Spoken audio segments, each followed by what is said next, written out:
Türkiye Safa.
kuş gibi uçarım sevgene de, havada kuş gibi uçarım sevgene de.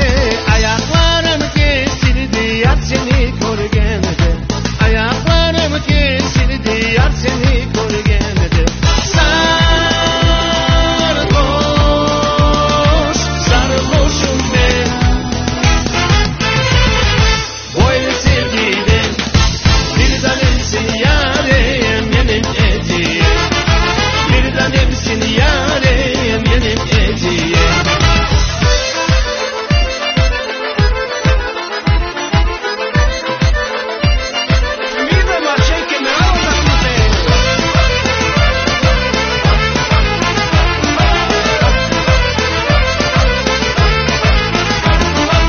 Uykuma gelirsin, Gecemiz bitmesin, uykuma gelirsin. Gecemiz bitmesin, horazlara söyledim, erkende bekleysin. Horazlara söyledim, erkende bekleysin. Sarhoş, sarhoşum ben. Böyle sevgiden bir tanemsin yarim, benim etim. Bir tanemsin yarim, benim etim. Sarhoş, sarhoşum ben. Böyle sevgiden bir tanemsin yarim, benim etim. Bir tanemsin yarim, benim etim.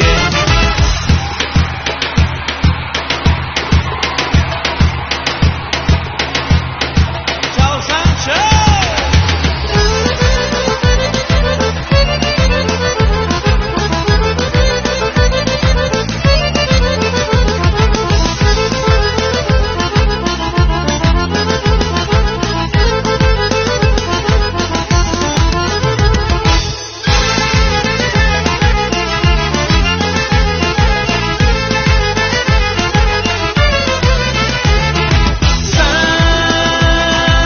Sarhoş, sarhoşum ben. Böyle sevgiden bir tanemsin yarim, benim etim. Bir tanemsin yarim, benim etim. Sarhoş, sarhoşum ben. Böyle sevgiden bir tanemsin yarim, benim etim. Bir tanemsin yarim, benim etim.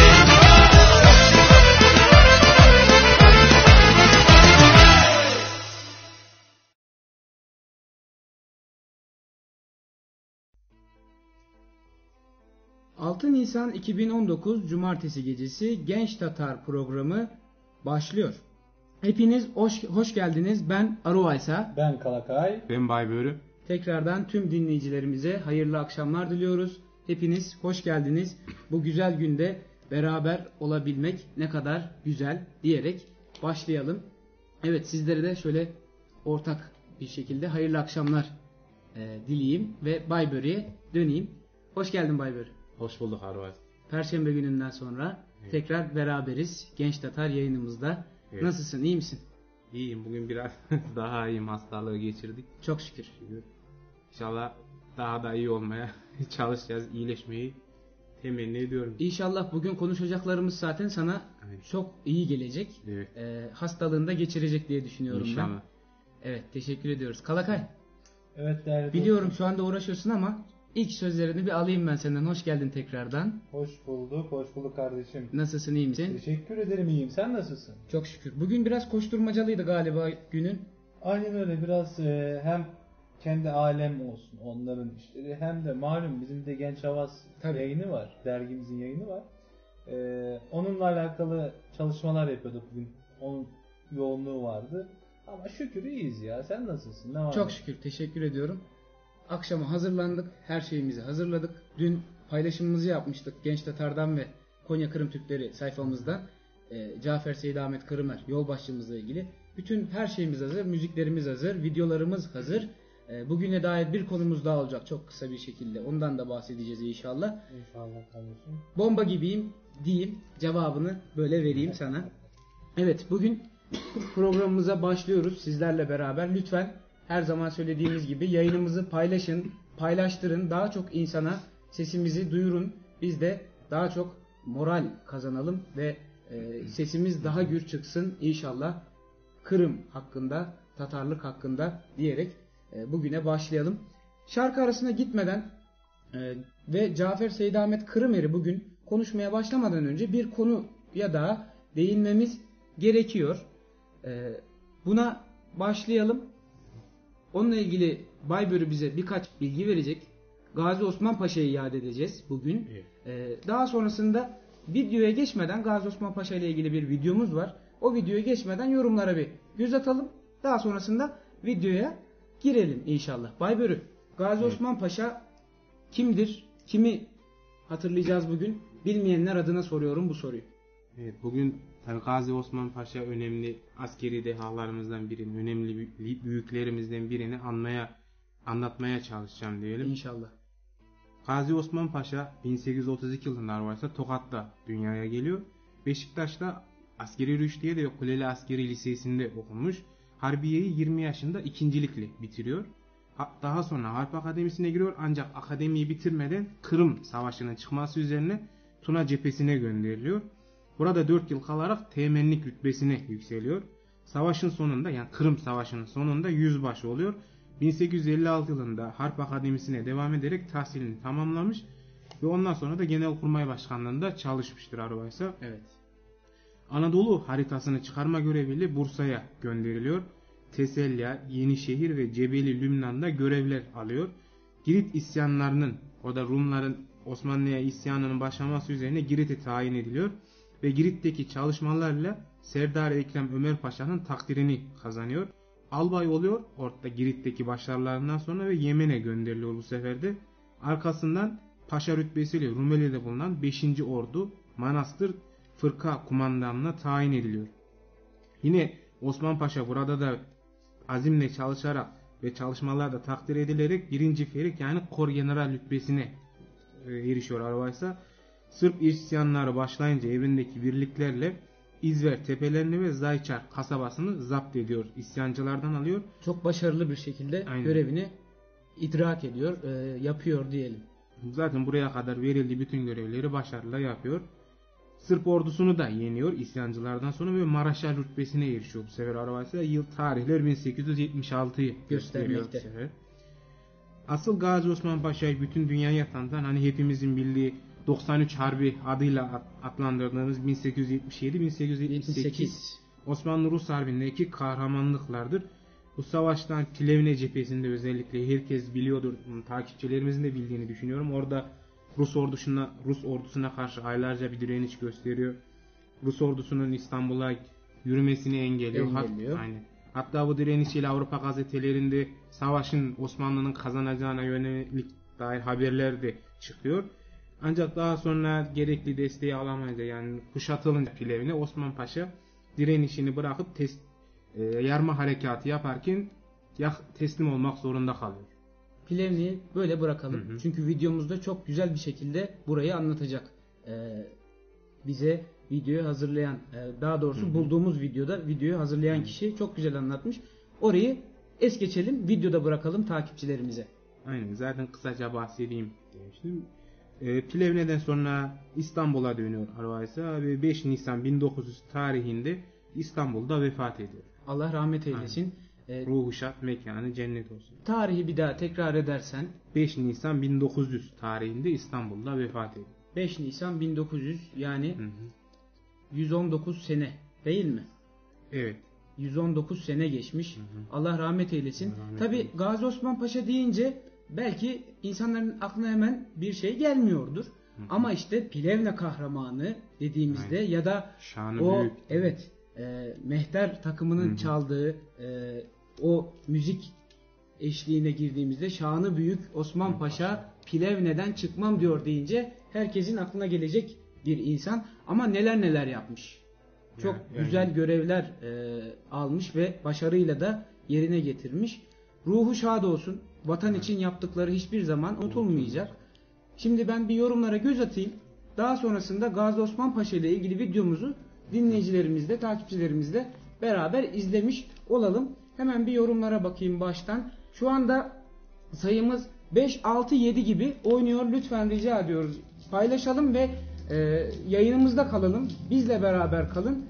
Çünkü bugün çok önemli bir konu üzerinde konuşacağız. Önemli yolbaşçılarımızdan birisi Cafer Seydahmet Kırımer'i hatırlayacağız. Evlerinize konuk edeceğiz inşallah. Hemen şöyle yorumlara bakalım. Burhan Hamdi Elmacı. Galiba bu kardeşimiz başkanımızın torunu diye biliyorum ben. Selamlar olsun. Kolay gelsin abi, iyi yayınlar demiş. Çok teşekkür ediyoruz. Ama şöyle bir serzenişte bulunacağım ben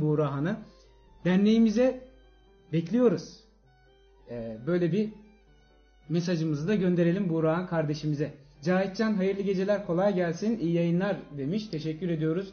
Halil Düzenli ben de buradayım diyor. Hoş geldiniz, sefalar getirdiniz. Bay Börü, İngilizcen daha güzel, okuyabilir misin? George Hiria diyelim. George Hiria diyelim. Ben yanlış söylemek istemiyorum. Ok demiş ve muhtemelen şu anda bizle beraber. Teşekkür ediyoruz. Yayınımızda kalın, bizle beraber kalın diyelim. Evet, şimdi videomuza geçelim. Gazi Osman Paşa ile ilgili, Plevne kahramanı ile ilgili videomuzu sizlerin izlenimine sunan.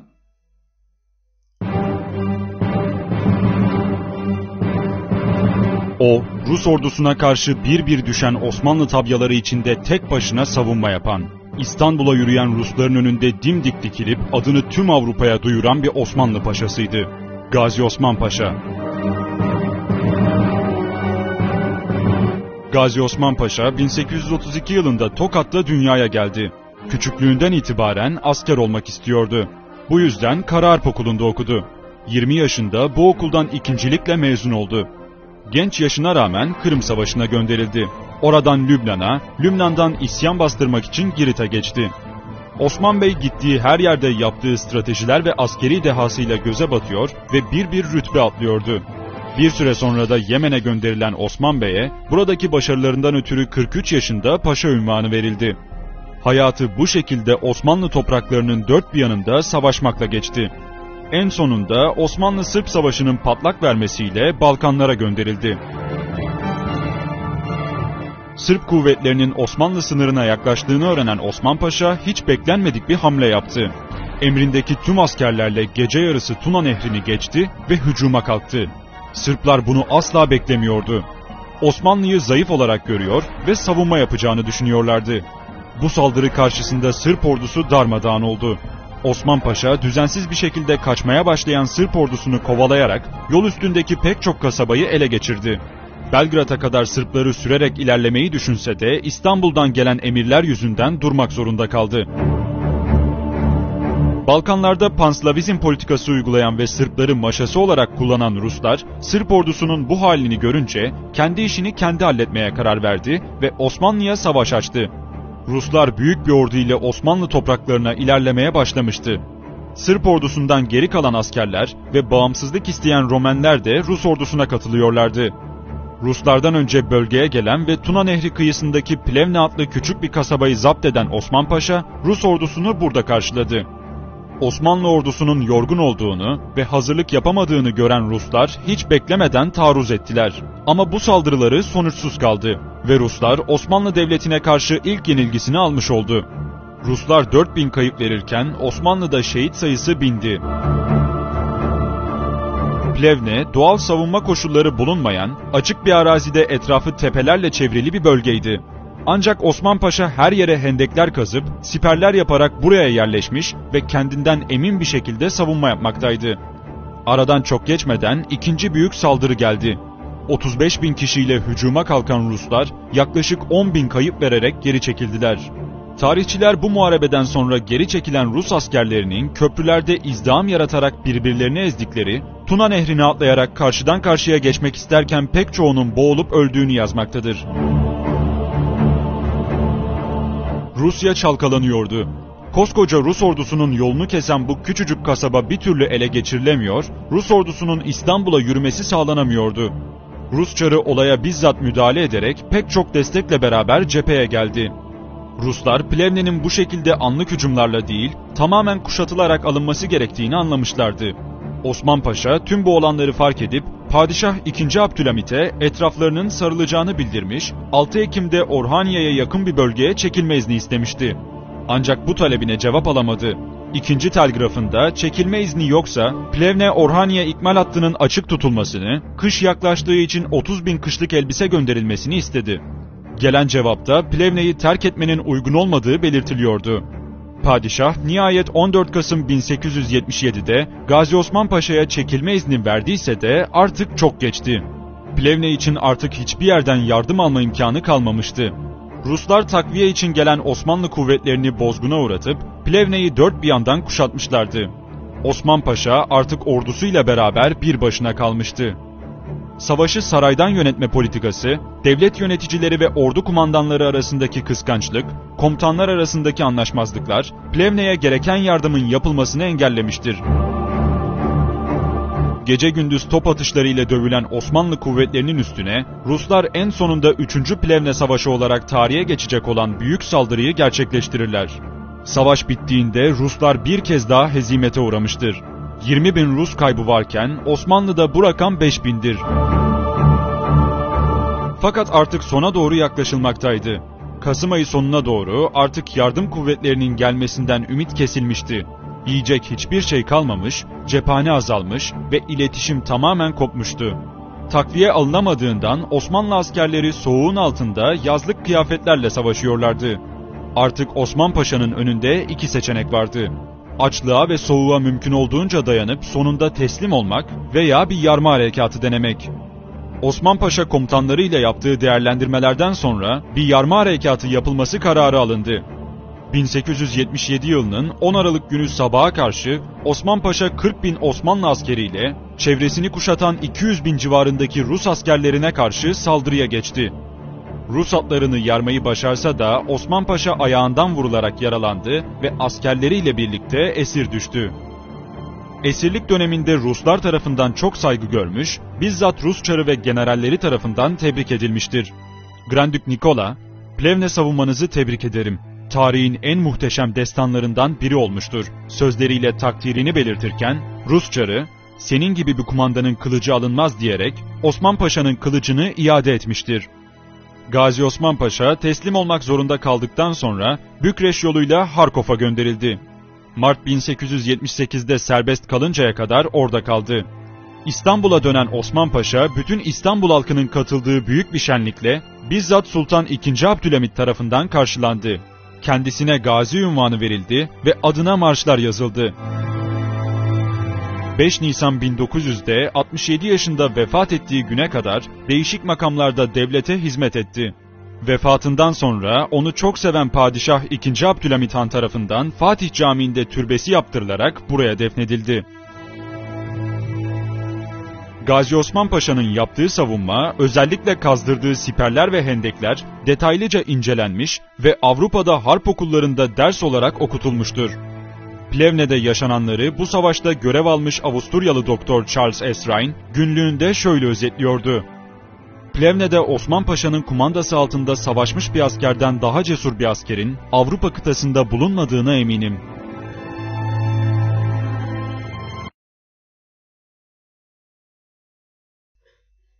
Evet, kaldığımız yerden devam ediyoruz bu güzel videodan sonra.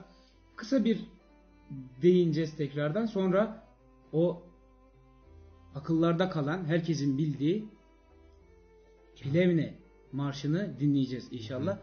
Bay Börü, bir hatırlatma yapmak istiyorum demiştin. Evet, ben bir yazarı tavsiye etmek istiyorum takipçilerimize naçizane. Mehmet Niyazi. Yani onun yazdığı bütün kitaplar öyle Yemen, işte Çanakkale, Sarıkamış ve Plevne üzerine de yazdığı çok güzel romanlar var. Özellikle bugün bahsettik. Aynen. Plevne ile ilgili Mehmet Niyazi'nin kitaplarını temin edip okuyabilirler. Aynen. Dinleyicilerimiz içerisindeki kitap severler. Evet. Diyelim. Biz hatta ayrım yapmayalım. Tüm dinleyicilerimize diyelim. Plevne'yi anlamak önemli. Çünkü orada yaşadığımız durumlar bizim durumlarımızdı. Bizim tarihimizdi. Unutmamak adına bu önemliydi. Şimdi hadi gelin hep beraber Plevne Marşı'nı dinleyelim. Radyo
Evet, bu güzel müzikten sonra kaldığımız yerden devam ediyoruz. Artık bugün esas konumuza geçiyoruz. Cafer Seydamet Krimer'i anlatacağız, konuşacağız hep beraber sizlerle inşallah diyelim. Şöyle bir yorumlar varsa bir ona bakayım. Yorum geldiyse şu anda yok galiba. Aydın Bey bizlerleymiş. Selam olsun. Hasan kardeşimiz de şu anda bizlerle. Selam olsun. Yayınımızı paylaşalım lütfen. Daha çok insana duyuralım ve bu önemli şahsiyeti daha çok insan dinlesin, bilsin, anlasın diyelim. Evet, bugün genel olarak böyle önemli bilgileri, tarihleri Baybörü ile beraber anlatmaya çalışıyoruz nacizane. Yavaş yavaş başlayalım. Cafer Seydamet kimdir?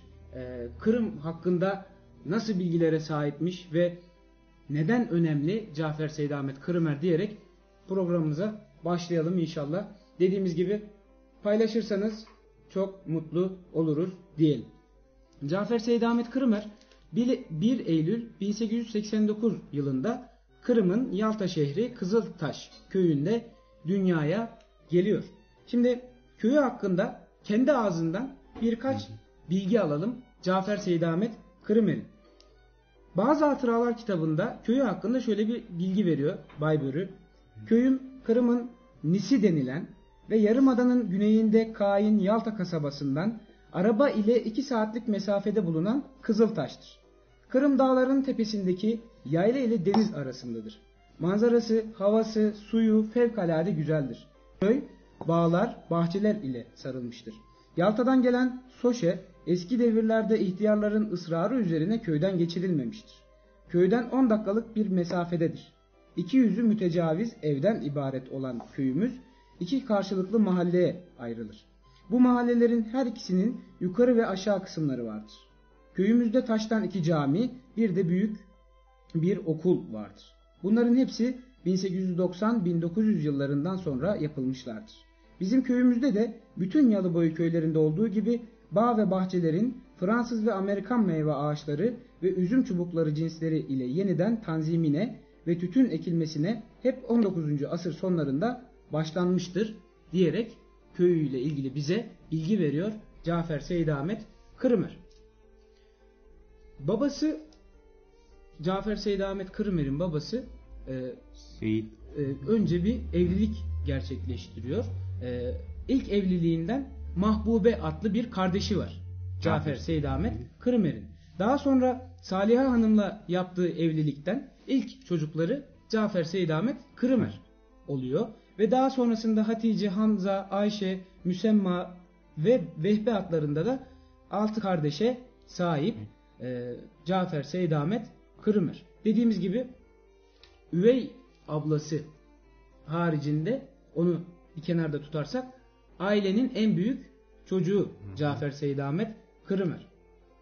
Bu adın veriliş sebebine de hemen bir göz atalım. Neden bu ad verilmiş? Onunla ilgili dinleyicilerimize de bilgi verelim. Yine Bazı Hatıralar kitabında şöyle bir bilgi vermiş. Babam, annem ve yakın ecdadımız gibi ben de köyümüzde 1889'da babam tarafından yaptırılmış camiye yakın evde doğdum.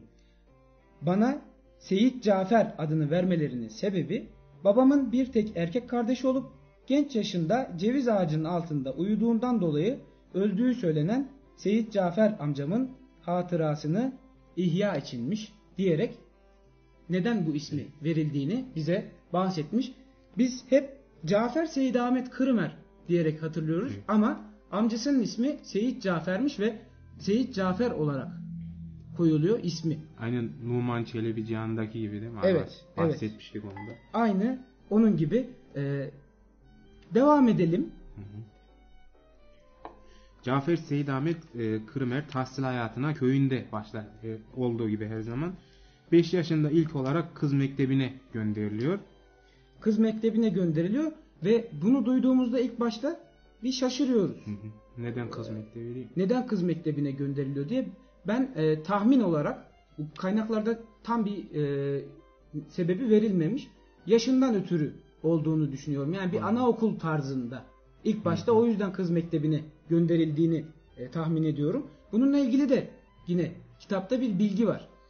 Şöyle geçiyor. Cafer Seyit Ahmet Kırmer Bazı Hatıralar kitabında. Ben 5 yaşında okumaya başladım. Köyümüzde 2 okul vardı. Her ikisi de eski usuldeydi. Eski usul dediğimiz artık Aynen. çok iyi bildiğimiz işte İsmail Gasparal'dan önceki usul ve daha sonra usulü cedid hareketiyle beraber yeni sistemin, eğitim sisteminin dinamiklerinin değiştirilmesiyle ortaya çıkarılan eğitim sistemi önümüze geliyor. Birisi kızlara mahsus olup hocası bir hanımdı. Diğerinin öğretmeni Bekir Efendi adında medresede ancak birkaç sene okumuş bir köylüydü. Beni evvela kızlar okuluna götürdüler. Birkaç ay sonra Bekir Efendi'nin okuluna geçtim diyerek burada da bize bilgi veriyor. Hatta şunu da yazmış. Kızlar okulunda yazı yazmayı öğretmezlerdi diyerek bunu da burada bizlere anlatmış oluyor Cafer Seyit Ahmet Kırmer. Daha sonra orta ve lise tahsilini ise İstanbul'da gerçekleştiriyor. Yani Kırım'dan İstanbul'a geliyor Cafer Seyit Ahmet. Babasıyla birlikte bademcikleriyle yaşadığı, bademciklerle ilgili bir sıkıntı yaşıyor burada Cafer Seyit Ahmet. Ve bu yaşadığı sıkıntıyı gidermek adına gittiği İstanbul'da kaydolduğu okulun ismi Numune-i Terakki Mektebi. Yani ilk gitme sebepleri esasında okul değil. Sağlık sorununa yani. Bademcik Boğaz'da yaşadığı sorundan dolayı babası İstanbul'a tedavi amaçlı götürüyor. Daha sonra oradaki sohbet muhabbet içerisinde bu okula yazdırmak gerektiğini düşünmüş ki Cafer Seyit Ahmet artık baba ocağından ayrıldığı o tarihlere başlıyor. Bu okul İstanbul'da okuduğu dönem içinde gene kendisiyle aynı yaşta böyle genç, o da genç Tatarlarla tanışıyor. Ve Biz buraya bilerek genç Tatarlar dedik tabii ki. Evet Arvas. Ve bu hayatında mühim bir yeri olacak olan Kırım davası İstanbul'da tanıştığı bu genç Tatarlar ile buluşması ve sohbetleriyle filizleniyor. Artık o nasıl diyeyim güç, Kırım davası, Vatan Kırım'la ilgili olan o haslet yavaş yavaş kendini Cafer Seyit Ahmet Kırmer'de göstermeye başlıyor. O gençliğin işte verdiği enerjiyle böyle kanın kaynaması derler ya Arvas'ta, onun verdiği enerjiyle onlar da artık ne yapabiliriz diye düşünmeye başlıyorlar. Bununla ilgili hemen yine kendi dilinden, kendi ağzından bilgi verelim. Bazı Hatıralar kitabında sayfa 51'de Meşveret Gazetesi başlığıyla verdiği bir bölüm var. Bu yılları bize anlatıyor Cafer Seyit Ahmet Kırmer. Diyor ki, İdadi'nin 1. sınıfını bitirdiğim sene Kırım'a gitmedim. 2. sene hayatımda daha mühim hadiseler oldu. Kırım'dan gelerek Fatih'te at pazarında yerleşmiş birkaç arkadaş İdadi imtihanlarını vermek maksadıyla hazırlanıyorlardı. Benim kendisinden ders aldığım genç, zayıf, gözlüklü bir zat da inkılapçıydı. O zamanlar gizliden gizliye Meşveret Gazetesi'ni okuyanlardandı. Ben artık perşembe günleri sabırsızlıkla bekliyor, mektepten çıkar çıkmaz acele at pazarına koşuyordum. Abdurrahim Sukuti, Alim Seyit Çelebi Cihan'la orada yalnız bir primus gaz ocağıyla ısınan bir odada toplanır, meşvereti okur, saatlerce dertleşirdik. Darüşşafaka, Mercan, Vefa ve Numune-i Terakki idadilerinde okuyan Kırımlı gençler kendi ciddi arkadaşlarına da bu fikirleri açıyor, ellerine geçirdikleri gizli eserleri onlara da veriyorlardı. Ben o zaman Numune-i Terakki'de okuyan Diyarbakırlı Cemil Paşazade İbrahim Bey ile bu meseleler hakkında konuşmaya başlamıştım. O muvazeneli, ciddi, ağır başlı bir gençti. Benden bir sınıf yukarıdaydı. O da bana Tevfik Fikret'in Sis manzumesini ve meşhur hicviyesi Eşref'in birkaç şiirini vermişti diyerek o günleri bize anlatmış Bazı Hatıralar kitabında. Devam edeceğiz. Lütfen, sayımız şu anda az. Cafer Seyit Ahmet Kırmer'i konuşuyoruz ve daha çok insana ulaşmasını istiyoruz. Lütfen yayınlarımızı duyuralım, paylaşalım. Daha çok insanla beraber Cafer Seyit Ahmet Kırmer'i anlamaya çalışalım. Baybörü. Evet Arvas'a. Artık hani bu genç Tatarlar birbirleriyle sohbet yapıp filizlenip fikir alışverişi yaptıktan sonra artık harekete geçmeye başlıyorlar ve bu bağlamda 1909'lu yılların başında ilk cemiyet, Kırım Talebe Cemiyeti'nin kurulmasına ve çalışmasına temel olan hareketleri yapıyorlar. Bizim için önemli tarihler değil mi Kalakay? Kesinlikle öyle. Çünkü bu cemiyetin ardından çok güzel bir hareket daha başlıyor. Evet. Çok güzel bir planlama ve taktikle ve ileride Kırım Ahali Cumhuriyeti'nin temelleri atılacak. İnşallah. Bu ekiple beraber. Bu ekipler arasındaki isimlere kısaca bakacak olursak Numan Çelebi Cihan, Alim Said, Abdülhakim Hilmi, Abdurrahim Sukuti ve gene Cafer Seyit Ahmet Kırmer direkt göze çarpıyor. Kırım Talebe Cemiyeti'ni kuran bu genç Tatarlar sadece bu cemiyette de kalmıyorlar. Önlerindeki örnek teşkil eden diğer cemiyetleri de göz önünde bulundurarak yeni bir cemiyet girişiminde daha bulunuyorlar. Şimdi bu cemiyetler ne olabilir diye sorabilirler takipçilerimiz. Şöyle söyleyelim. O zamanlar ihtilaller gerçekleşiyor dünyada ve İtalya'da kömürcüler cemiyeti kuruluyor. O bir de İtalyanca bir isim var. Şu anda ben hatırlayamadığım için söyleyemiyorum. Notlarımda da maalesef yok şu anda. Siyasi bir cemiyet bu ve sadece talebe cemiyetiyle bu davanın güdülemeyeceğini bu anlayan genç Tatarlar farklı bir yapıya da gitmeyi düşünmüşler ki muhtemelen şimdi onun bilgisini vereceksin. Evet. İleri 1909'lu yılların yani sonunda ismini bu Vatan Cemiyeti koydukları gizli teşkilatı kuruyorlar. Oysa yani Vatan Cemiyeti zaten yani kurultayın temelini oluşturan cemiyet olarak gizli siyasi bir cemiyet. Evet. Yine Numan Çelebi Cihan, Yakup Kerçi, Ahmet Şükrü ve Cafet Seydamet Kırmer'in yer aldığı bu teşkilatta siyasi konular üzerine yürüyen çalışmalar yapılmış. Şimdi dinleyicilerimiz de muhtemelen fark etmişlerdir. İki mühim isim görülüyor bu iki cemiyet içerisinde. Arkadaşlıkları pekişen ve şehitliğe kadar giden, Ahali Cumhuriyet'in kurulmasına kadar giden yolda hiç birbirlerinden ayrılmayan iki arkadaş var bu cemiyet içerisinde. Bugün bahsettiğimiz Cafer Seydamet Kırımer'le Numan Çelebi Cihan kader arkadaşlığı yapıyorlar beraberce. Hani sadece siyasi olarak değil yedikleri yemeğe kadar hepsinde kader ortaklığı var varsa dediğin gibi. Bu dönemler içerisinde memleketi Cafer Seydamet gidip geliyor yani vatan Kırım'a.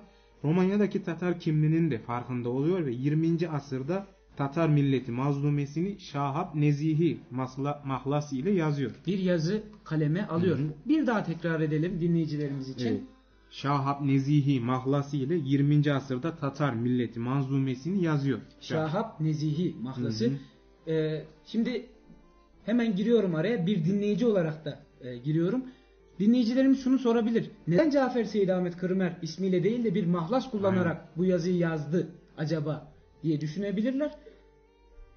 Konuştuğumuz dönem tabii ki ihtilaller gerçekleşiyor ama devletler de bu ihtilallere karşı boş durmuyorlar tabii ki. Tutuklamalar oluyor, sıkıntılar yaşanıyor. Cafer Seydamet Kırımer bir sıkıntı yaşamamak adına bu mahlası kullanıyor. Şahap Nezihi mahlasını. Mesela zaten 1910'lu yıllar diyoruz. 4 sene sonra 1. Dünya Savaşı çıkacak. Aynen. Çok karışık bir ortam dediğin gibi.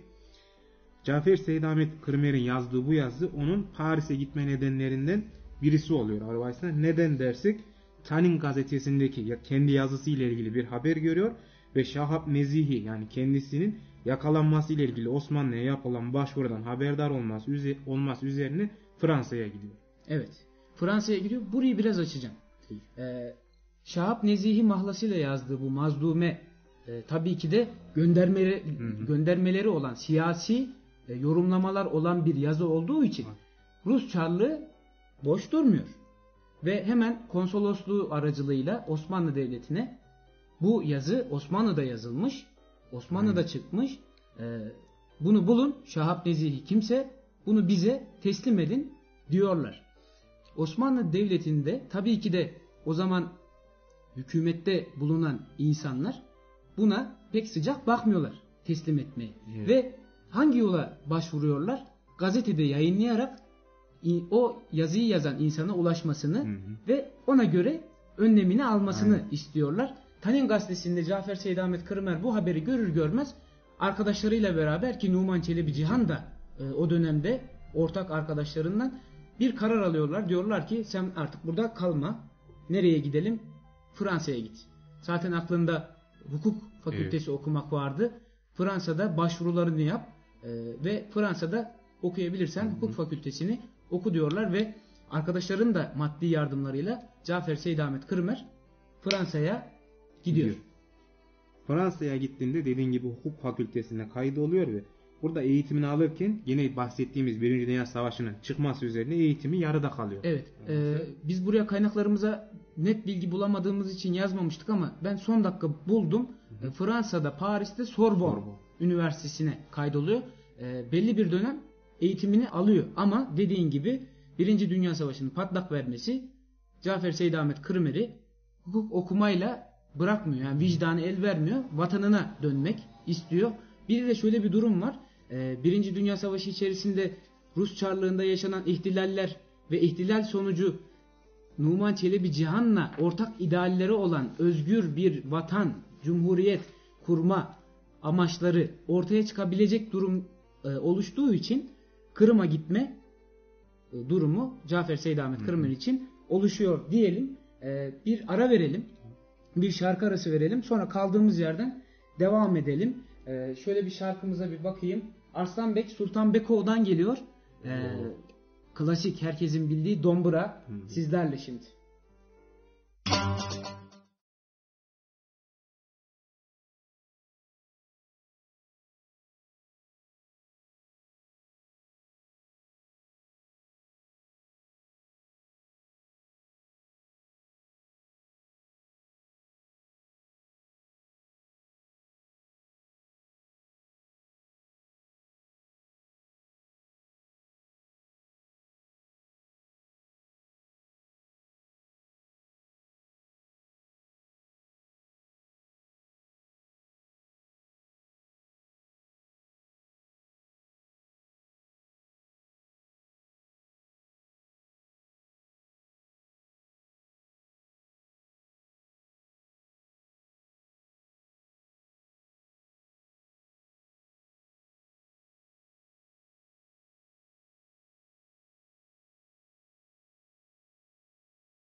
Evet, Dombura'dan sonra kaldığımız yerden devam ediyoruz. Cafer Seydamet Kırmer'i anlatmaya gayret göstereceğiz kaldığımız yerden. Baybörü dedi ki şarkı arasından sonra söz hakkı benim lütfen dedi. Buyurunuz. Kısaca bir anekdot hazırlayayım dedim arkadaşlar. Cafer Seydamet hani dedik Paris'e gidiyor ama onun arkasında bir olay var. Onu bahsetmeden geçmek istemedim. Cafer Seydamet Paris'e gittiğinde babası biraz tepkiyle karşılıyor. İlk başta hani niye benden habersiz gittin diye. Evet. O sırada İsmail Gaspıralı Bey'in o büyük üstadla bir görüşme yapıyor. Babası onun fikrini alıyor. İsmail Bey Gaspıralı da diyor ki Paris'te tahsilime devam etmemden dolayı memnun kalması gerektiğini söylüyor babasına Ve bunun neticesi olarak da babası Cafer Seydahmet'e para göndermeye karar veriyor. Ve Kırımer'de diyor ki İsmail Bey'e karşı beslediğim hürmet ve bağlılık bu sebeple bir kat daha kuvvetlenmiş oldu. Ona karşı şahsen de daima ruhumda minnet hissi taşımışımdır diyor. Yani orada Gaspralı'nın da yine o eğitime verdiği önem, çabalar ön plana çıkıyor. O zaman şöyle yapalım. Sen neden Paris'e, daha doğrusu Paris'e gitmesinin yolunu açan İsmail Gaspralı'dan bahsettin. İsmail Gaspralı'nın Cafer Seydahmet Kırımer'i tanıdığı yere de gidelim o zaman. Biraz şöyle geri dönelim. Nerede tanıdığı İsmail Gaspralı, Cafer Seydahmet Kırımer'i ve Numan Çelebi Cihan'ı dersek İstanbul'a döneriz. İstanbul'da hususi ziyarete geliyor İsmail Bey Gaspralı ve Numan Çelebi Cihan, Cafer Seydahmet Kırımer'le beraber Kırımlı gençler onu karşılamaya gidiyorlar. Daha sonrasında güzel bir törenle onu karşılıyorlar, ağırlıyorlar. Bir konferans tertip ediliyor. O konferansta İsmail Gaspralı İstanbul'da konuşuyor ve daha sonrasında Bazı Hatıralar kitabında da bahsediyor. Toplantı sonrası oturduğu odaya gittim ve o mübarek elini öptüm diyor İsmail Bey Gaspralı'nın. Bir tanışma vesilesi de oluyor ki daha sonra işte senin bahsettiğin Paris'e gitme yolunu açan babasıyla görüşmesi İsmail Gaspralı'nın önümüze gelmekte diyelim. Önümüzdeki notlardan devam etmeye çalışalım bakalım neler gelecek. Birinci Dünya Savaşı'na dönelim o zaman. Birinci Dünya Savaşı patlak verince hani Rusya da savaşın içine giriyor tabii ki de. Ve bu Rusya savaşın içine girince vatan cemiyeti hani Rusya'da o Bolşevikler de çalışmaya başlıyor. Evet. Rusya'nın içinde karışıklık çıkınca o kurulan gizli vatan cemiyeti artık faaliyetlerini Kırım'a daha çok taşımaya başlıyor ve Kırım'da da aktif bir şekilde çalışmaya başlıyor Arbaysa. Evet. Kırım'da özellikle Veli İbrahimov'un kahvesinde başlayan gizli toplantılar yavaş yavaş gösterilen çabalar neticesinde vatan cemiyeti tüm Kırım'a yayılmaya başlıyor. Tabi bahsettiğimiz bu olay hemen 1. Dünya Savaşı'nın ilk yılları. Aynen. Ve yavaş yavaş o beyaz devrime gidecek olan yılların ilk sesleri çıktığı dönemler. Beyaz devrim diye hatırlıyorum ama özür diliyorum. Yanlış bir şey de söyledimse. Ekim devrimi. Ekim devrimi. Evet. Ekim çok özür diliyorum dinleyicilerimizden de. Ekim devrimine giden o seslerin başladığı dönemler. Ve tabii ki de Numan Çelebi Cihan az önce de söylediğimiz gibi Cafer Seydahmet Kırımer'le bu toplantıların acilen yapılıp halkla oturup konuşulup davanın anlatılması ve Cumhuriyet yoluna gitme temellerinin atılması davası burada önümüze gelmekte. Devam edelim. Cafer Seydahmet tabi o zamanlar Kırım'a döndüklerinde Rusya tarafından zorla diğer Kırım Türkleri gibi onlar da asker alınıyor ve Cafer Seydahmet Besarabiye'de askerliğini yaptığı sırada ihtilal havası o Bolşeviklerin artık artan çabalarının sonrasında Kırımer başta Odessa'ya sonra Kırım'a götürüyor. Tarih Kırımer ve yol arkadaşlarını Kırım'da gerçekleşecek önemli olayların baş karakteri yapacaktır. İnşallah. Evet. Odessa'da olduğu dönemde yani 24 ve 25 Mart tarihlerinde kendisinin Vakıf İşleri Müdürlüğü'ne Numan Çelebi Cihan ise başmüftülüğe seçildiğini öğreniyor. Yani orada vatan cemiyetinin arkadaşlarının çabaları sonucunda kendisi Kırım dışında değilken bile ve Vakıf İşleri Müdürlüğü'ne Çelebi Cihan'ın da başmüftülüğe seçildiğini öğreniyorlar. Ve tabi bu hemen acil bir şekilde Kırım'a dönmelerine de sebep olacak. Tabii ki bu dönem içerisinde icra komitesiydi değil mi? Evet, yani kurultaydan bir önce yapılan icra komitelerinde özellikle Cafer Seydahmet Kırımer'le beraber Numan Çelebi Cihan ve yol arkadaşları insanlara böyle kongrelerde, toplantılarda, kahvelerde bu hususun önemini aktarıyorlardı ki bir de önemi şu geliyor. O dönemlerde Rus yanlısı gazeteler çıkmaktaydı. Tabii ki İsmail Gaspralı'nın başlattığı Tercüman gazetesi hala hayattaydı ama bununla ilgili şimdi ben bir bilgi vereceğim. Kendilerinin de esas maksatlı ve kendi davalarını anlatacak bir gazetenin ortaya çıkmasını hedef almışlardı ki Bazı Hatıralar kitabında Cafer Seydahmet Kırımer bunu bize şöyle bahsediyor. Bazı Hatıralar sayfa 182 Millet Gazetesi başlıklı yazının içerisinde. Abdülhakim Hilmi Haziran ayında Kırım Ocağı adında bir gazete çıkarmak niyetinde olduğundan bahsetti. Veli İbrahim de gelerek kefede bir makine olduğunu, bunu almalarına ve getirtmelerine yardım etmemi söyledi. Ben de kendilerine elden gelen yardımı yaptım. Bu gazetenin az çok bize muhalif vaziyet alacağını bilmez değildim. Fakat tenkit ve münakaşalardan hayır geleceğini ümit ediyor. Bilhassa Abdülhakim Hilmi'nin milli meselelerde zararlı bir yol tutmayacağına da katiyetle inanıyordum. Rus gazeteleri bilhassa Doktor Pasmannik'in başyazarlığını yaptığı müteedil liberallerin organları olan Kırım Harabeleri ile Cenup Haberleri gazetelerinin aleyhimizdeki tezviratı haddi aşıyordu. Bu gazetelerde bize karşı malumatı veren, onları aleyhimize tahrik eden Abbas Şirinski bu faaliyetten başka sık sık bizim Rusların hatta Rus kültürünün düşmanları olduğumuzu yazarak Rusluğu bize karşı tahrike çalışıyordu. Biz ise hala kendi neşriyatımızı sırasına koyamamıştık. Tercüman gazetesi ve onun baş muharriri Hasan Sabri Ayvaz bizim fikir ve kararlarımızı kuvvetle neşir ve müdafaa ediyordu. Fakat tercümanın mukaddes ve tarihi bir yolu vardı. Evet. Cafer Seydamet Kırmer burada işte neden tercüman gazetesini kendi işlerine karıştırmadıklarını bahsediyor. Tercümanın geniş İslam ve Türk alemi ile alakalanması lazımdı. Onu inkılap fırtınalarının üstünde tutmak elzemdi, önemliydi diyor. Bu sebeplerle bizim merkezde Akmescit'te biri Türkçe, birisi de Rusça 2 gazete çıkarmamız lazım geliyordu. Buna binaen komitemiz acele olarak bir matbaanın kurulması ve gazetelerimizi çıkarmamız kararını verdi. Bu işlerin halledilmesi vazifesi de bana tevdi edildi. O sıralarda vakıf işleri her taraftaki komitelerimizle pek fazla meşgul bulunmama rağmen komitemizin bilhassa Çelebi Cihan'ın ısrarı ile bu işi kabul ettim. Bu işlerde en salahiyetli arkadaşımız olan Osman Akçokraklı'nın tetkik ve tasvibi ile Pushkin Caddesi'ndeki hurufatı bol, makineleri iyi bir matbaayı satın aldım. Abdülhakim Hilmi 20 Haziran'da Kırım Ocağı gazetesini müstakil bir organ olarak neşre başladı.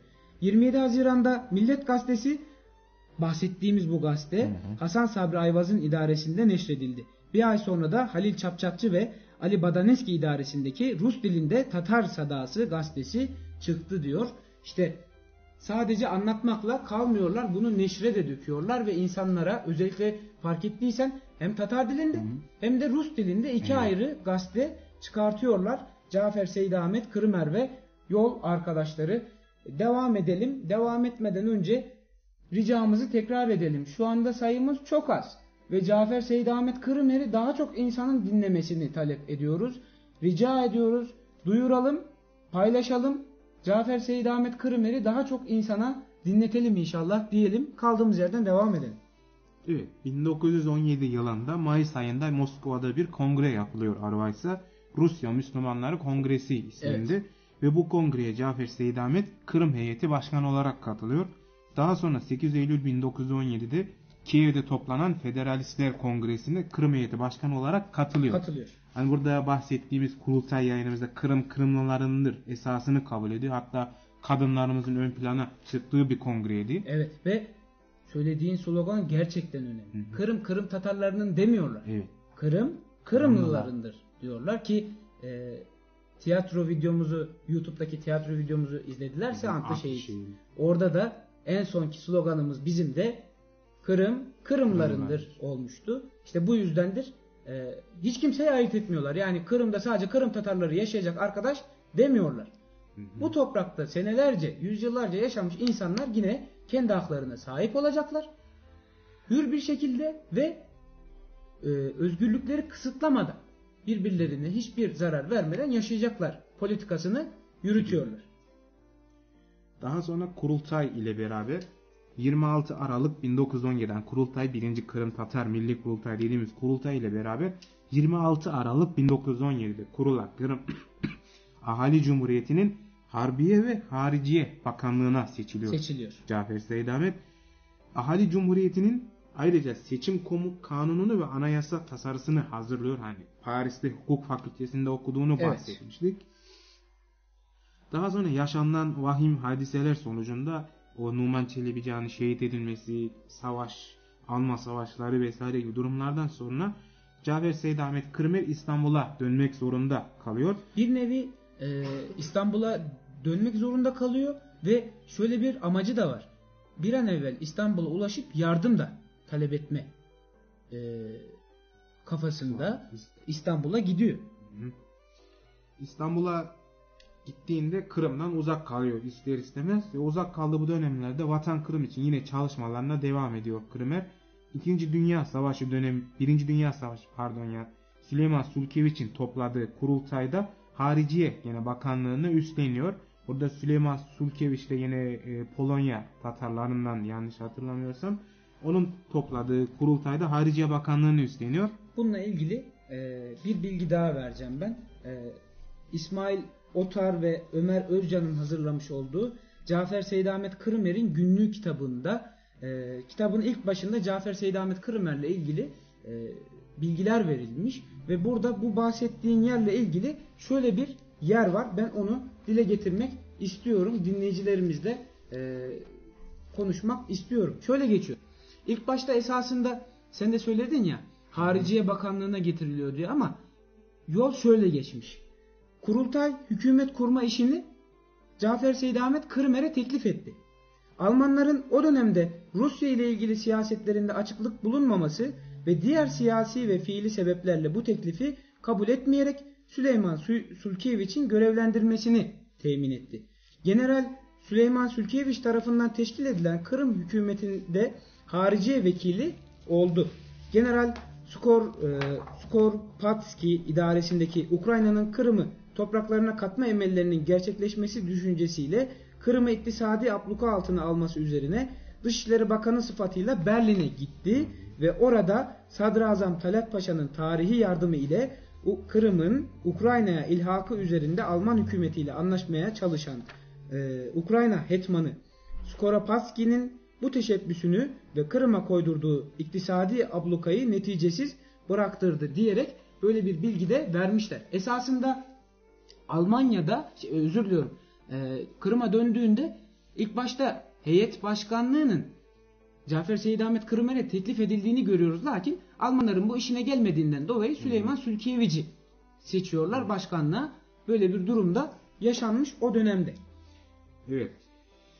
Daha da sonra devam edecek olursak Arovaysa, kanlı Bolşeviklerin Kırım'ı Almanlardan geri alıp tekrar vatanı Kırım'ı işgal ettiğinde Kırım parlamentosunun temsilcisi olarak Türkiye ve Avrupa'da görevli olduğu için o dönemde tevkiflerden ve katliamlardan bir nevi uzak kalmış oluyor. Aynen. Daha sonra Kırım işgal altında olduktan sonra gene Avrupa'da çalışmalarına devam ediyor. Kırım'a dönemiyor tekrardan. Evet.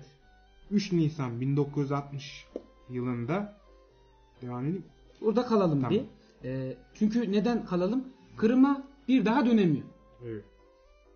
Rusların, o kanlı Rusların Kırım'a tekrar girip işgal etmelerinden sonra Cafer Seydahmet Kırımer bir daha ne ailesiyle ne de vatanıyla hasret gidermeye vakti olmuyor. Zaten Ruslar tarafından aranıyor her tarafta. Ama Cafer Seydahmet Kırımer boş kalmıyor. Yani Kırım'dan uzak ama Kırım'la ilgili davası da hala devam etmekte. Nerede olursa olsun devam etmekte. Hatta az önce bahsettiğim Cafer Seydahmet Kırımer'in günlüğü kitabının ilk başında Cafer Seydahmet Kırımer'i anlattıkları o kısa yerde şöyle bahsetmeye çalışmışlar. Biraz uzun olacak ama inşallah sıkmam. İkinci Dünya Savaşı sırasında Sovyetlere saldıran Almanya, Rus mahkumu diğer milletlere olduğu gibi Kırım Türklerine de bağımsızlık hakkı tanımamıştır. Kırım Türklerine bağımsızlık hakkı tanımamak yanında Kırım Türkleri Milli Kurtuluş Merkezi Teşkilatı'nın kurulmasına da izin vermemiştir. Savaşın sonlarında en önemli mesele Avrupa'daki Kırımlı ve diğer Türk mültecilerin durumudur. Avrupa'da bulunan sivil ve askeri mültecilerin güney ve batı bölgelerinde toplanmalarını sağlamaya çalışıldı. En önemli konu ise bunların Sovyetlere geri iade edilmelerine mani olmak ve Türkiye'ye iskan edilmelerini temin etmekti. Kırımer bu neticeleri temin etmek üzere Ankara'ya sık sık seyahat eder. Mülteciler Komitesi'nin başkanının yardımıyla da mültecilerin Türkiye'ye gönderilmesini temin eder Cafer Seydahmet Kırımer. Sovyetlerin 1946 yılında dünya kamuoyuna bildirdikleri Kırım Türklerinin toptan tehciri ve 1954 yılında Kırım'ın Ukrayna'ya bağlanması hadiselerini dünya devletleri ve Birleşmiş Milletler nezdinde protesto etmiştir. Türkiye dışında Kırım bağımsız davasını Romanya'da, Dobruca'da ve Polonya'da yoğun çalışmalarıyla gündemde tutma başarısını göstermiştir Cafer Seydahmet Kırımer. 1930 yılında Müstecip Ülküsal tarafından neşredilmeye başlayan Emel dergisiyle temas kurmuş ve dergi çok geçmeden Kırım bağımsızlık davasının organı hale gelmiştir. Yine Ülküsal'ın başkanlığında bulunduğu 116 şubesi bulunan Dobruca Hars Birliği Teşkilatı yalnız Dobruca'daki Türklerin sosyal ve kültürel kalkınmalarını temine çalışmıyor, aynı zamanda Kırım davasının faaliyet merkezine haline de geliyordu. Ülküsal bu çalışmalarında Kırımer'in de işbirliğini daima devam ettirmişti. Buna benzer bir teşkilat Polonya'da kurulmuş ve aynı mahiyette çalışmalarda bulunmuştu. Kırımer ince bir siyaset ve içtimiyat adamı olduğu kadar kuvvetli bir yazardı da. Türkçe gazete ve dergilerde pek çok yazısı çıkmış, bilhassa Romanya'da çıkan ve Kırım Türklerinin istiklal davasını bu uzun dönemde muntazaman ve aralıksız olarak yaymış ve savunmuş olan Emel Mecmuası'nda pek kıymetli siyasi, içtimai, edebi yazıları ve hikayeleri de neşredilmiştir. Kırımer hayatının son 5 yılında hastalığın artması sebebiyle Kırım davası ile eskisi kadar aktif ilgilenememiş, Kırım Milli Merkezi'nde görev alan arkadaşlarına önderlik etmişti. 1919 yılında evlendiği Hanife Hanım çalışmalarında en büyük yardımcılarından birisi olmuştu diye kitapta bize ifade etmişler. Ve artık o işte son 5 yılın son noktası 3 Nisan 1960 yılı oluyor. Evet arkadaşlar, ben de hemen gene bir kısa anekdot aktarayım. Şimdi Ankara'da olduğundan bahsettin gene sen Evet. okurken. Ankara'daki Badaniski, Cafer Seydahmet Kırımer'in yanına geliyor ve nasıl görüyorsun, Kırım bize kalacak mı diyor. Hani o Bolşeviklerin ikinci istilasından sonra. Acaba nasıl bir cevap veriyor? Evet, çok güzel bir cevap veriyor. Diyor ki eğer bu millet varlığını kurtarıp bu yurda hakim olamaz diye kalbime zerre kadar bir ümitsizlik gelseydi hiç çalışmaz, yorulmazdım. Görüyorsun ya, şu koltuğumdaki çanta asırlardan beri yaşayıp gelen milletimin varlığını gösteren eserlerle dolu dedi. Ve bir takım hanımızın, yani hanların mutlu devrinin parasını ve sairesini gösterdi diyor. Evet. Şu söyledikleri zaten her şeye yetiyor. Her şeye yetiyor. Ne demiş? Sence kurtulacak mı Kırım sorusu üzerine? Eğer zaten bu ümitsizliğe düşseydim ben ömrü hayatımda bu konuyla ilgili hiç zaten çalışma yapamazdım. Şu görmüş olduğun çantada da bu evraklar olmazdı diye çok güzel, muazzam bir cevap vermiş. Allah rahmet eylesin. 3 Nisan 1960 yılında saat 22.00'da 22 sularında beyin kanaması sebebiyle Cafer Seydahmet Kırımer'i kaybediyoruz. Hayata gözlerini yumuyor Cafer Seydahmet Kırımer. Tabii ki hayatı koşturmacalarla, meşakkatlerle, mücadelelerle geçiyor. Ve bu koşturmalarında sevindiği yıllar da oluyor. 1917 yılında Ahali Cumhuriyeti'nin kurulması gibi. Çok üzüldüğü zamanlar da oluyor. Numan Çelebi Canı ve arkadaşlarının birçok bu yolda, bu davada hayatını kaybetmiş arkadaşlarını kaybederek üzüntü de yaşıyor. Vatanına uzak kalıyor. Ailesinden uzak kalıyor. Evine, doğduğu köyüne, toprağına uzak kalıyor. Rabbim bütün yaptığı işleri öbür dünyada cennetiyle mükafatlandırsın diyelim. Allah bol bol rahmet eylesin. Tabii ki Cafer Seydahmet Kırımer'i konuşmuşken kitaplarından da bahsedelim. Dediğimiz gibi sadece koşturmalarla kalan bir insan değil Cafer Seydahmet Kırımer. Bunları neşriyata da dökmüş bir insan. Mesela sohbetimiz içerisinde söylediğimiz 20. asırda Tatar milleti mazlumesi kitabını 1911 yılında Şahap Nezihi Takma ismiyle yazmış. Daha sonra Fransızca Le Kırım kitabı 1921'de çıkmış. Lehçe Kırım kitabı 1930 yılında çıkmış. Aynı yıl 1930 yılında Rus İnkilabı adında bir eseri önümüze gelmekte. 1934 yılında İstanbul'da çıkan Gasparalı İsmail Bey kitabı yine görülüyor. Rus tarihinin inkılaba, Bolşevizme ve cihan inkılabına sürüklenmesi kitabı çıkıyor. Bu kitap esasında yazılmış bir kitap değil. 5 yerde verdiği konferansların birleştirilmesiyle oluşturulan bir kitap. 1948 yılında basılan bir kitap. Mefkure ve Türkçülük kitabını görmekteyiz. Yine konferans ve yazılarının yer aldığı bir kitap. 1965 yılı baskılı. Unutulmaz Gözyaşları adlı bir kitap. Yine İstanbul'da 1975 yılında basılan. Nurlu Kabirler kitabı 1992 yılında basılmış İstanbul'da. Bazı Hatıralar kitabı 1993 yılında basılmış ve Beserebya demiştik ya, evet, askerliğini yaptığında orada bir hikaye yazmış. Milli Duygu diye. Zaten kitabın ismi her şeyi ortaya koyuyor. Milli Duygu. Ve belki biz buraya aldığımız eserlerin haricinde bizim bilmediğimiz de eserleri olabilir. Çünkü senelerini harcamış ve hiç durmadan bunları da neşriyata dökmeye çalışmışlar. Hatta şunu da ekleyebiliriz. Millet Gazetesi mesela Evet. bizzat Tatar Sedası. tabii ki neşriyatında çalışmış biri değil. Görev ve sorumluluk başka arkadaşlarındaydı ama illaki orada da yazıları çıkmıştır. Mesela az önce söyledik, Emel dergisinde bol bol siyasi, edebi yazıları çıkıyor. Hatta dediğimiz gibi Emel dergisinin Vatan Kırım'ın nasıl denir, resmi organı haline gelmesinde önemli rol oynuyor Cafer Seyit Ahmet Kırımer. Rabbim bol bol rahmet eylesin. Resimleri atmakta biraz kusurumuza bakmayın, geç kaldık. İnşallah faydalı oluyordur diyelim. Ve sayımız şu anda cidden düşük. Ben çok üzülüyorum.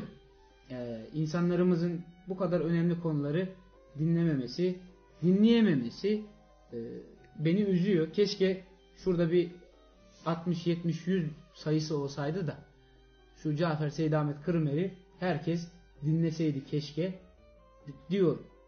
Yani ister istemez bunu söylüyorum. Çok uzatmayalım. Bir müzik arasına gidelim. Müzik arasından sonra kaldığımız yerden devam edelim. Radyo Genç Tatar.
Evet, kaldığımız yerden devam ediyoruz.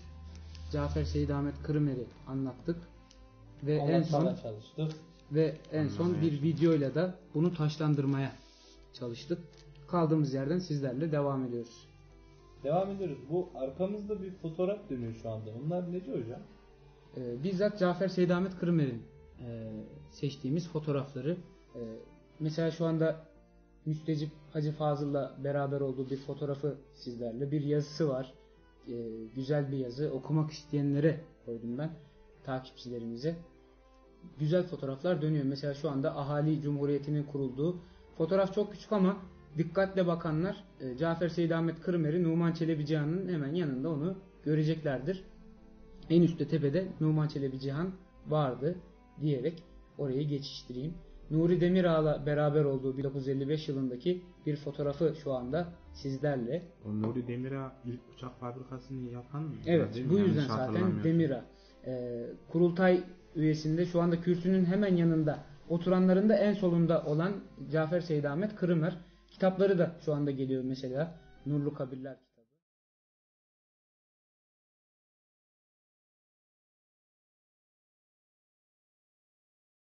Tabii biz buraya bulabildiğimiz kitaplarının fotoğraflarını koymaya çalıştık. Rus İnkılabı kitabı. Yine Cafer Seyit Ahmet Kırımer'in.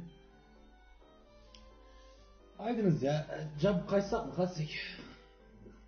Bilmiyorum. Ben yorumlara da bakayım şuradan. Ben bilerek resmi almadım. Şu anda dönsün Cafer Seyit Ahmet Kırımer'le ilgili. Çünkü geç kaldık. Özür de dileyelim bu konuyla ilgili. Sabrican iyi yayınlar dostlar demiş. Çok teşekkür ediyoruz. Abdülhakim Emin. Yanlış okumamışımdır inşallah. Mende Barman Mında Oley demiş. Teşekkür ediyoruz. Hoş geldiniz. Sefalar getirdiniz. Gülşen Yusuf İsmail. Romanya Tatarlarından selamlar demiş. Biz de buradan kucak dolusu selamlarımızı iletiyoruz Romanya'daki Tatar soydaşlarımıza. George diye okuyorum. Yanlış okumuyorumdur inşallah.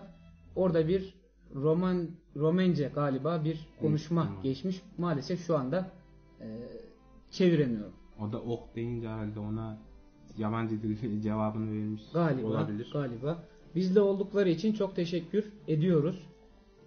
Dinleyicilerimize, takipçilerimize. Ama tabii ki sayının bu kadar az olması benim morali düşürdü.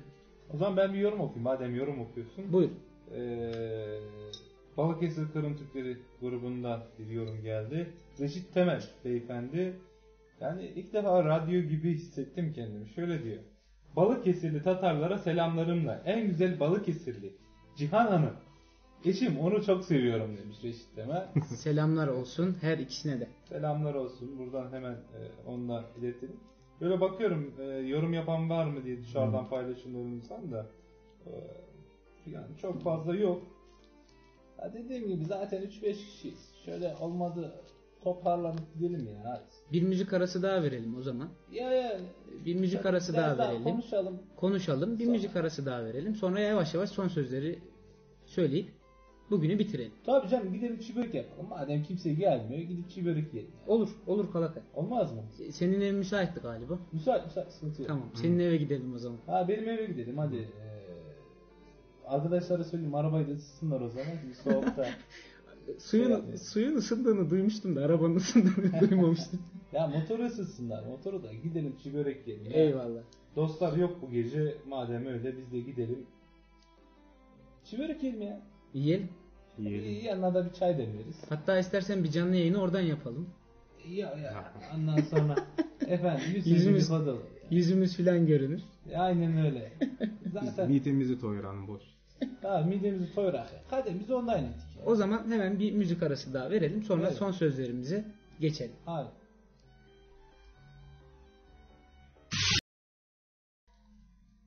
Evet, şarkımızdan sonra Genç Tatar yine sizlerle kapanış konuşmalarını yaptıktan sonra bugün de tamamlayacağız ve noktalayacağız inşallah. Maşallah. Kalakay senle başlayalım bugün istersen çünkü Baybörü ile uzun bir konuşma, sohbet gerçekleştirdik. Senle bir başlayalım şöyle. Daha sonra biz de son sözlerimizi söyleyelim ve bugünü noktalayalım. Yani şöyle değerli dostum ki biz etemiz bir şeycikler de bazı akaylar apakaylar enlik işleri mi var ne işleri var bilmiyorum de yani. Gelip bizge karamaylar. Aytıklarını duymaylar. Gruptan çıkarmaya çalışıyorlardır belki bazılarını. Ondan da olabilir yani işte yani Tatar bolganlar Türk bolgan dep aytılıp ondan sonra ekevinin bir bolganını anlamagan akaylar da var. Onlarını düşünün. Evet. Yani o zarafatlı işler onlar yani ondayım. Kader yani ne aytılabilir ki şu vakitten son endiki cevap üye kaytıp sübere kaçacakmız. İnşallah. Başka diyecek işimiz yok. Yani Karaganda kimse yok zaten. Kaç kişi var? Ayt bakalım ha. 3. 3 kişi var. 3 kişi var. Konya'da bolsalar eğer onlar kesinlikle dernekte oturayız. 3 kişimiz en azından internetimiz ketmez. Beraber oturumuz sohbet Ve ederiz yüz yüze ya. sohbet etmiş Tabii oluruz. yüz sohbet ederiz ya. Burada çayımız da var. Çayımız Buyursunlar var kadar gelsinler. yani. Çayımız da var yani. Gelirler çay mambara var. İşte pasta alırız. Pasta falan açarız. Hep olacak şeyler bunlar. Yani başka şeyimiz yok. Dedikten sonra Aynen. Yani ne yapılabilir? Ya şimdi şu anda sen biraz daha böyle komikliğe vurup bizim de yüzümüzün gülmesini istiyorsun. Allah razı olsun. öyle kardeşim abi. Ama şunu bilsinler ve söylemekte çekinmeyeceğim. Şu yayın şu anda devam ediyorsa bizimle beraber olan şu 3 kişinin hatırına devam ediyor. Onları kırmamak adına devam ediyor. Çünkü artık bir yayın politikası bu ve bozmamamız lazım. Bir işe giriştiysek elimizden geldiğince gayret göstermeye çalışıyoruz. Bir türlü şu sayı konusunda bir netliğe kavuşamadık. Böyle bir sıkıntı da çekiyoruz. Tabii kadem şimdi Bolgan 6 aydır bu iş netemiz. Yani bizler kelgeninde ve ketkeninde bu işlere karayımız. Hafta sonu kelemiz, hafta içi kelemiz, dernekte çalışamız. Ya kadem şimdi bunlar olmaz. Dün abimiz de dedi ya gündüzleri hocamız nöbeti tutuyor. Akşam olunca o dinlenmek için evine gidiyor. Sonra nöbeti genç Tatarlar alıyor. Yani gündüz de hocamızla eşlik etmemiz abi. Ediyoruz tabi. Ama genellikle nöbeti biz akşamları devralıyoruz. Neredeyse 24 saat abimizin de dün dediği gibi selam olsun ona da. Neredeyse 24 saat dernek açık kalıyor. Yani buradan kim gelmek isterse kapımız her daim açık diyor. Aynen her zaman açık. Evet. Kalakay. Tabii ne yapmam istiyorsun kadem ya şimdi bunlar olmaz ya. Şu frekansı düzelteyim mi? Yok bence pek ağır gitti ya. Böyle açsan kalak. Şimdi kadem bunlar aytamız köyde kölgen akaylarımız var. Dadaylarımız var. Onların aytkandayn aytamız biz. Yoksa bilesiniz ben nasıl tatacağım çıkan ama aytaman. Tuyasınız. Duyamız. Ondan bula. Yani köyde akaylarımız aytalar biz onlara tuyamız. Onlar bazılar bundan çat konuşurlar yani çat mı olur değiller. Onda işler temiz. Yoksa kadem yahu. Biraz seninki de çiğ börek hızı galiba. Tabii Böyle çiğ böreği aşarsın ya hızlı hepsini beğeneyim bitmez. Yok ondan değil. Bir an önce eve gidip hızlı bir o da. şekilde. O yüzden böyle bir acelesi var. Bir yorum var bir bakabiliriz. Metin abimiz bizlerle. Metin abimize bol bol selamlar iletiyoruz. Allah razı olsun. O zaman ben yine espritüel durumdan devam edeyim. Metin abiciğim sana da selam olsun. Katis arasın inşallah. Seni uzun vakittır görmüyoruz. Özledik seni be gözümüz. Gel. Ne olursa Gel. Ne bulursan bul kere gel ya. Yoksa bulmaz ya. Metin abimizin sözü zaten bu. Dernek için her daim bunu söyler. Şu anda genç Tatarlar senin bu hızlı konuşmandan dolayı gülüyorlar ve öksürüğe gark oluyorlar. Böyle bir sıkıntı da yaşadık. Ya kadem su varsa su veririz ballarga içsinler yoksa bulmaz. Kadem su içeceksin. İç avuç. Ya ben böyle hızlı konuşurken bazen hani kelime bulamıyorum. Hani kelime bulsam oradan hani hemen devam edeceğim. Devam edeceğim. Hani olmuyor yani bazen kelimeler çıkmıyor yani öyle bir sorun var. Metin abimiz hemen bizi duydu ve dönüş yaptı yorumuyla. Selam gençler, iyi yayınlar, selamlar demiş. Çok teşekkür ediyoruz Metin abimize. Çok teşekkür ederiz Metin abiye. Metin abi buradan hemen bir serzenişte bulunayım. Aslında yani genel olarak bir serzenişte bulunayım. Metin abi son zamanlarda dinleyicilerimiz çok azaldı. Bunun sebebini anlamaya çalışıyoruz tabii. Demin de duyduğun gibi bazen hani çat konuşamız yani bu may yani böyle konuştuğumuz zamanlar da oluyor ama insanları ilgisini çekemiyoruz. Nedenini bilemiyoruz. Olsun. Biz 5-6 aydır bu işin içindeyiz. Devam edeceğiz. Ömrümüzün ve bütçemizin ve hatta zamanımızın yettiği kadarıyla. Daha sonra bakalım neler olacak. Yani yoksa bu saatte dernekteyiz. Yani az biraz soğuk. Yine elektrikli ısıtıcı açtık ama dernek çok soğuk mesela şu sıralar. Yani biz deli miyiz buradayız yani? Böyle bir durum var yani. Kadem biz deli mi? Ne için bu yerde biz? Ne için? Ne için? Ya evimize ketik. Otur ayak ya. Sıcak döşeğimizde değil mi? Ulan sen ne hemen çatacaksın ya buna? Hemen çatacak bu arada. Hemen çatma aklayıp çatmada ya. Bak geçen de uyup geç gelmedim daha doğrusu demek ki Az aşı kalsın, olan var. Geç kaldım diyecekti. Çatmayı bundan sevmiştim. Bek yuklaysın balam şimdi ondayım olmaz. Yuklacak bolsan keçiler arı çatacaksın. Gündüzleri ertecarık duracaksın. Yoksa olmaz bu işte kadın. Anlaysın. Anlayın. Anlayıp olsan ta arı çatayım. Allah Allah. Kalakay'ın Tatarca konuşmasını biliyoruz ama şu tarz konuşması aklıma belli başlı şeyler getiriyor. Bilmiyorum, belki de Genç Tatar radyosu içerisinde yapmayız ama daha sonra böyle sesli dublajlar belki yaparız. Çünkü farklı konuştuğunu ve çatma çatma falan dediğinde daha farklı bir ses çıkıyor Kalakay'dan. Kullanalım bence bunu. Kullanalım. Tam Kalakaylık Tam şeylerimizde var, video kaynaklarımız var. Tam onun. Kalakaylık, evet. Yaparız yani, neden olmasın ya, problem olmaz. Yani balam şimdi etecek olacaksak getireceksiniz. Ağam bunda işi var etik mi? Seni- Ulan ben sizge ne zaman etmekle baktım ya? Seni biraz zorlayayım mı? Zorla bakalım. Hadi o zaman bir taycık ol da. Ha, Bir de bir de böyle bir şeyler söyle bize. O zor gerçekten. Yapıyordun zor ama yani. bazen. Yani onu biraz şey yapmam lazım. Sesimi oturtmam lazım. Çok zor. Mesela şöyle düşünelim. Torunu çok yaramazlık yapmış ve torununa kızacak bir taycığımız. Şimdi sigara içken bir tavcıkımız mı olacak? Sigara içmeye gibi. Yaramazlık yapmış. Evi dağıtmış, darmaduman etmiş, kızacak. Hayır. Şimdi sigara içen kadınlar ve sigara içmeyen kadınların bir ses tonu farklılığı var. Bunu fark etmişsinizdir büyük ihtimalle. Böyle biraz da gırtlaktan konuşuruz. Nasıl sigara istersen. içenler. Yani o yüzden sordum. Çünkü sigara içeni yapamam da ondan sordum. Nasıl istersen. Yani nasıl olur bilmiyorum. Yani bir kitap olacak olsak. Zor ya. Şu yaramaz toruna bir ses etmeye çalış bakalım. Merak ediyorum ne çıkacak. Ama o zaman küfür kaçar ağzımdan. Hani şu her zaman söyleriz. Cinabetin balları falan. Ben Olur mu? Beklerim buradan. Hazır bekliyorum. Ya oradan bir şey yapabilir miyim falan da bilmiyorum yani. Böyle ha deyince olmuyor. Boyacı filmi kardeşim yani. Mesela şu anda yayınımızda olmayıp arka planda bize destek veren bir genç kardeşimiz var. Genç kardeşimiz tam sen konuşurken arkada bir ses yaptı. Pangırt çungurt bir yaramazlık. Çaydanlığı çevirdi diye. Ya da bardağı kırdı. Yani şeyden dolayı yani ses tonunu oturtamayacak gibiyim. İşte seni O yüzden- bekliyorum. O yüzden hani ses tonunu oturtabilmiyor. Boğazımı uğraştırıyorum yani otururum falan diye de. Ya oturmuyor hani şöyle Olmuyor baktım. mu? Ya olmuyor ama yani deneyebilirim galiba bilmiyorum. Ya olmayacak büyük ihtimalle, onu da baştan söyleyeyim de. Bakalım.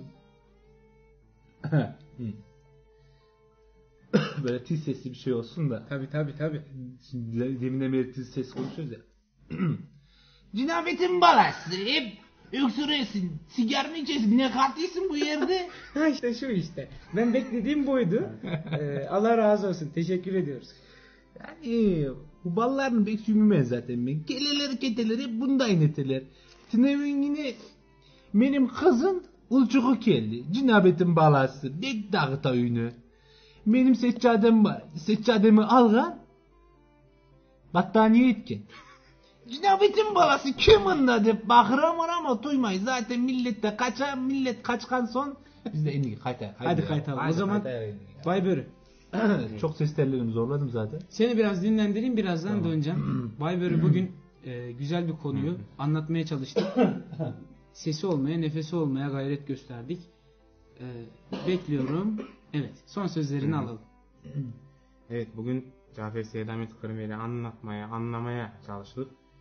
59 yıl geçmiş Arvasi, yani 1960'dan bu yana. 59 yıl geçmesine rağmen gene anmaya devam ediyoruz. Onun yaptığı, arkadaşlarının yaptığı Numan Çelebi Cihan olsun, Hasan Sabri Ayvazov'un ve hocalar olsun, İsmail Kastıralı Bey'in yaptıklarını hiçbir zaman unutmayacağız. Biz olduğumuz sürece, yani milletimiz var olduğu sürece unutulmayacağını düşünüyorum. Ve öyle olacak inşallah. Bundan sonraki gene bir 59 yıl geçse daha yine anmaya devam edeceğiz. Ben de takipçilerimizden gene bir dahaki yayınlarımızda inşallah gene paylaşmalarını, sayımızın daha çok olmasını rica ediyorum. Ve bizimle beraber sürekli olan takipçilerimiz olsun, Halil Mürevvet Güney Çakıl olsun, Bayram Denizhanemiz olsun, Metin abimiz de bizimle beraber oluyor. Ve diğer takipçilerimize de çok teşekkürler ediyorum. Bizimle beraber kalmalarını rica ediyorum. Çok teşekkür ediyoruz. Bu güzel anlatımın, bugün içerisindeki güzel anlatımın, sohbetin için ben de sana teşekkür ediyorum. Kalaka. Evet değerli dostum. Bugün senin işlerin de vardı. Seni pek yormak da istemedik. Biraz sohbet dışında kaldın ama tabii ki biz biliyoruz. Dinleyicilerimiz de emin olsunlar ki bu ekip içerisinde herkes bu konulara hakim. Kimse yani genç Kalakay dışarıdaydı, sesi pek çıkmadı, bilgisi yok mu diye düşünmesinler. Ben bu hatırlatmayı yaptıktan sonra da son söz için sana mikrofonu devrediyorum. Vallahi kardeşim zaten bir kişi var. Umarım bizden biridir. 2 olduk. Son sözlerime geleceğim. Size bir hikaye anlatayım. Ondan sonra da yayını kapatalım. Hadi bakalım. Zamanın birinde yaşlı bir adam varmış. Bu adam insanlara yardım edermiş. Sürekli yardım edermiş ama. Fakire, fukaraya un, işte ne bileyim bilimum lazım eşyalar verilmiş. Bir gün komşusundan biri çıkmış karşısına. Ya dayı hayırdır ya, sen her gün gidip geliyorsun. Senin bundan çıkarın ne abi? Ne dayı yani? Neden böyle yapıyorsun demiş. Yaşlı amcamız bakmış. Senin aklın almaz kardeşim bu işleri demiş. Devam etmiş. Neyse 3-5 gün sonra tekrar yine aynı komşu dayının karşısına dikilmiş. Ya dayı tamam iyi hoş her gün eşeğine katırına dolduruyorsun yükü götürüyorsun. Senin bundan çıkarın ne demiş. Boşuna yoruluyorsun. Yapma bak gel demiş. Dayı bakmış yüzüne bakmış. Sen anlamazsın. Aklın almaz demiş. Neyse efendim. Birkaç gün sonra bizim komşu dayanamamış. Gitmiş hanımına dayının. O amcanın. Selamun aleyküm teyzeciğim. Aleyküm selam evladım demiş. Ya teyzeciğim sana bir şey soracağım ben. Dayı aklım almadığını söyledi demiş. Sor bakalım neymiş kuzum? Ya senin kocan her gün sabah erkenden çıkıyor. Öğlene doğru geri geliyor. Bunca yükü alıyor götürüyor ona buna fakire fukaraya dağıtıyor. Daha sonra ben sorduğumda senin bundan çıkarın yok, boşuna yoruluyorsun, neden yapıyorsun diye sorduğumda senin aklın almaz demiş. Der. Sence ne yapıyor senin bu koca da böyle yapıyor falan demiş. Teyze bakmış. Kuzum demiş senin aklın harbiden almamış daha demiş. 2 hafta sonra gel amcana bir daha sor. O zaman cevabını verir demiş. Neyse tamam teyzeciğim demiş elini öpmüş. Bizim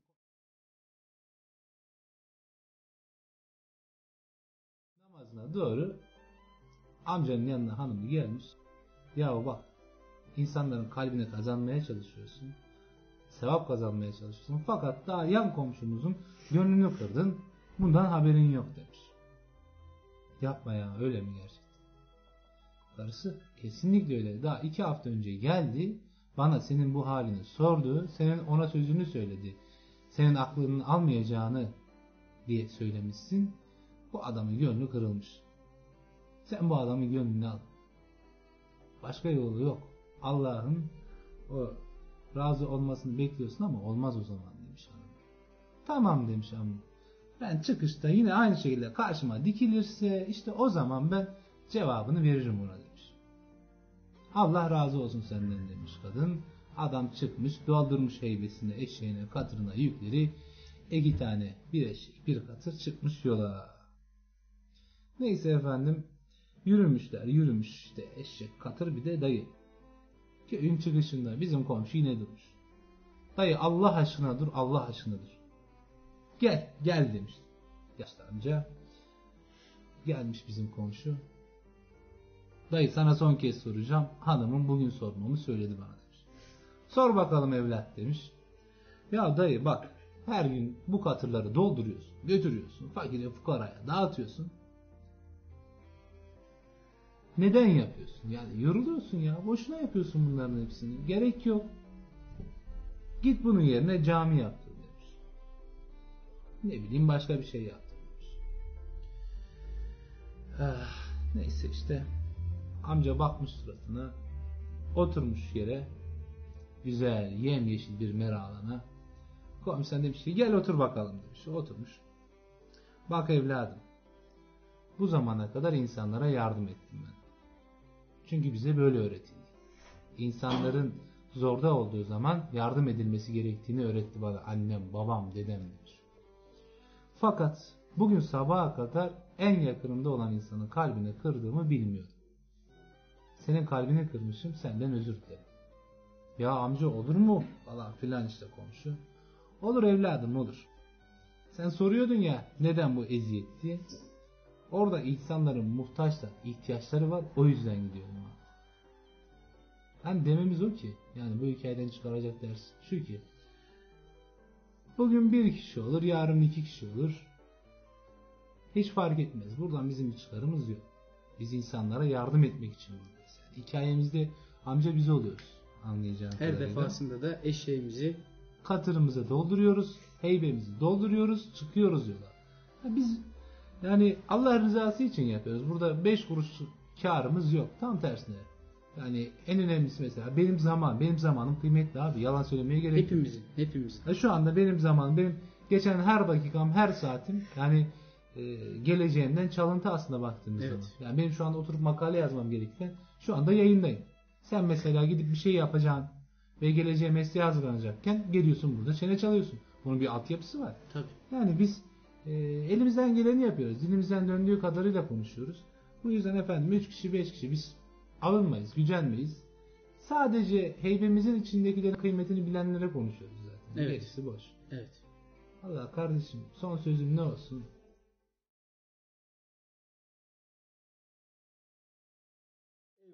Eyvallah Kalakay. Özellikle şu en son anlatmış olduğun hikaye hem dinleyicilerimiz hem de bizzat kendim de ders alacağım bir hikaye oldu. Çok teşekkür ediyorum. Artık bugünü noktalıyoruz. Uzun uzun teşekkürlerle sizleri yormak istemiyorum. En önemlisi tabii ki şu saate kadar 1 saat 42 dakika boyunca bizi hiç bırakmayan takipçilerimize selamlarımız ve teşekkürlerimiz olsun. Yönetimimize ayrı, ailelerimize ayrı bol bol teşekkürlerimizi, selamlarımızı iletirken Cafer Seydamet Kırımer'i anlattığımız bugünkü programımızın sonuna geldik. Hepiniz sağlıcakla kalın, Allah'a emanet olun. Genç Tatar yayınını unutmayın diyelim. Allah'a emanet, sağlıkman kalınız.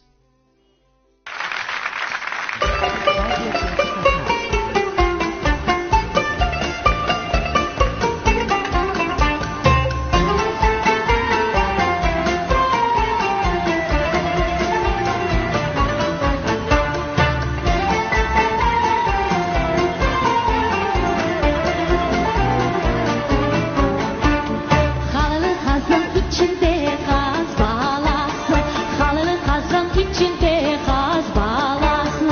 Kızını manga septirgen o zanası, kızını manga septirgen o zanası.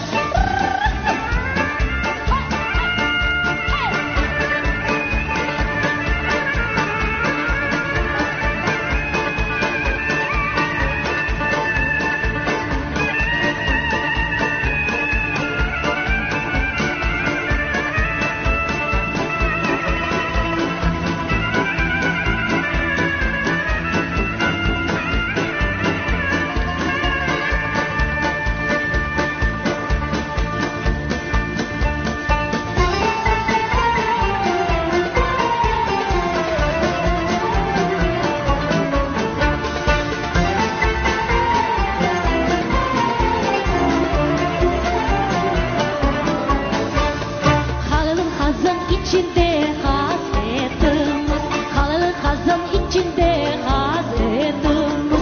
Dağacıda olmağa adetimiz, dağacıda oynama adetimiz.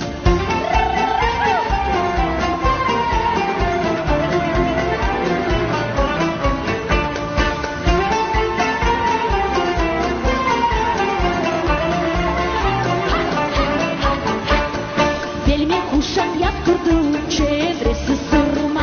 Belime kuşak yaptırdı,